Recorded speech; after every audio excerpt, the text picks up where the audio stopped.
See, this is what they just don't tell you. Sometimes when you are trusting in God, it takes you to a place of zero. Yes. Trusting in God can sometimes put you in a place where you are mentally, physically, emotionally at zero. And the truth of the matter is, oftentimes that's exactly where God wants you to be, so that He can manifest something greater than anything you've ever known. Sometimes it takes zero, a blank canvas, to produce something new. But if He is not able to get you there, then the best He can do is with what's already there.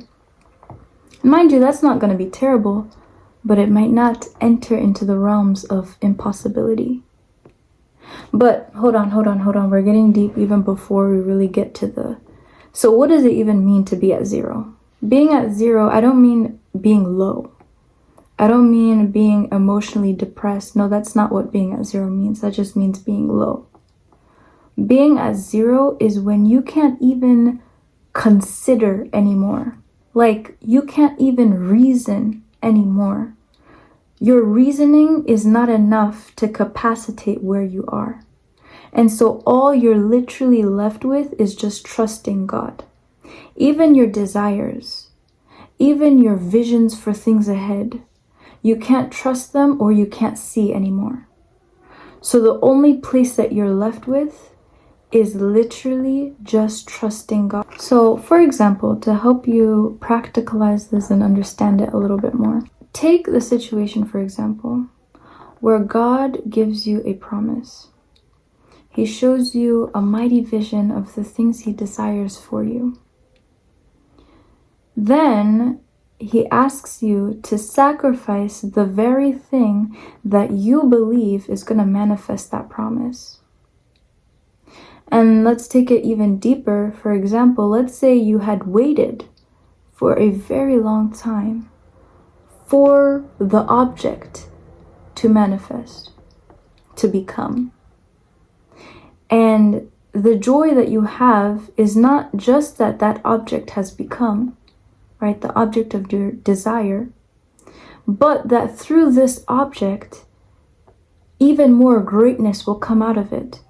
Because this object, yes, well, it's the blessing, it is also going to give birth to a larger blessing and promise. But then what God does is that He comes and asks you, or you enter into life in situations where that object, He asks you to sacrifice it. So then you're left there being like, wait, what? God, you told me that through this avenue, I was going to yield a promise from you, a promise of greatness.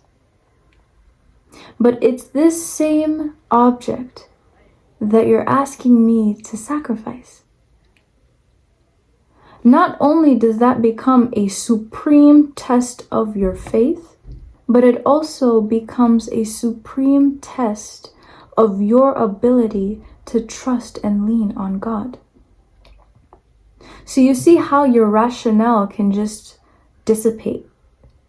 Because you're looking like, okay, so I got to sacrifice this thing, but God promised me this thing. So even you might question to yourself, is it God even asking me to sacrifice this thing? Because He's the one that told me it would come from this. So how could He turn around and say, sacrifice it though? So your rationale is not even working for you at that moment. Nothing you have in you is working. The vision, you even have to almost sacrifice the vision. So where does that take you? It takes you to that place of zero. Where, okay, even your desire, you can't necessarily trust it and move forward with it. Your rationale and your thinking doesn't make sense anymore because God is asking of something impossible. He's asking me to still believe that He is a promise keeper, but at the same time, telling me to kill the place where the promise would come from? How can I sit there with both in my mind?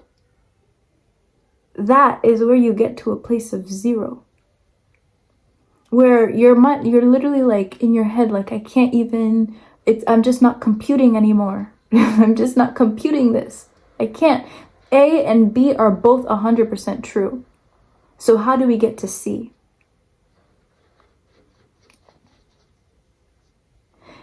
And what that is and what that calls for is for entering into that place of trust. Now you are at zero. There is only one thing that you can decide to do, which is trusting and leaning on God. Even though I don't know, even though both A and B are true and they seem to contradict each other, I'm just gonna have to lean on God.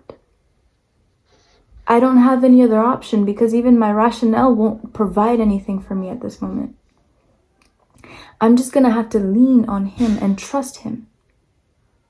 And then be in this little cocoon almost. Because you gotta just tell yourself, I just gotta move and I just gotta trust. I can't even see anymore. I just gotta move and I just gotta trust. I can't even open my eyes anymore. All I gotta do is literally just move and trust. And it becomes like a step-by-step movement. Each step you're just trusting.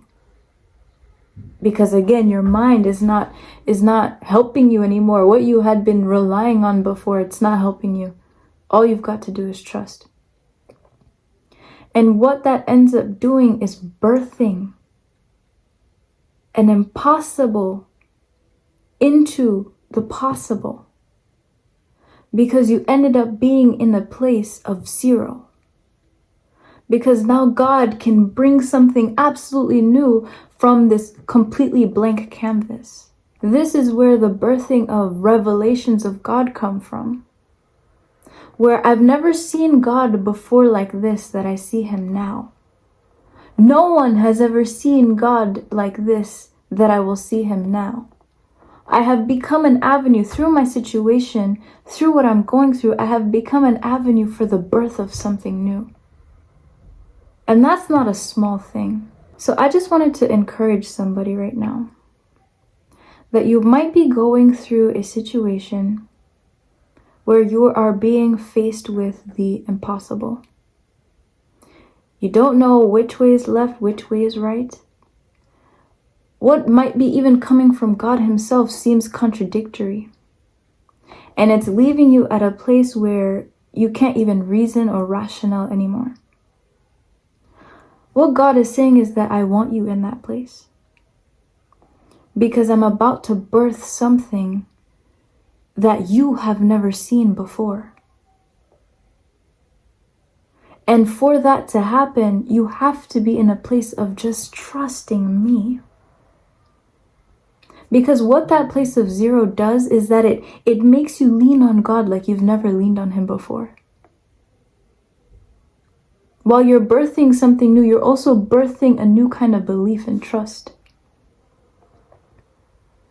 So God is saying, I want you there. Because I'm about to birth something new in you. And if you can trust in the greatness of God, then you know that what He will birth is going to be greater than anything you can even try to hold on to. If you can trust that God is good, and that He truly has good plans, then you will be able to trust that what will be birthed is something that is going to amaze you, shock you, take you into deeper places in God. So stay encouraged. Know that God is with you. And if you watch this video, please make sure to like, make sure to comment. I love commenting and talking to you guys about these things. You guys are honestly as deep as you might think I am. I learn from you all the time. So please comment and make sure to share this video with anyone you feel like would be blessed. So I love you. Stay encouraged. Know that God loves you more and that you are highly, highly, highly blessed. Stay blessed.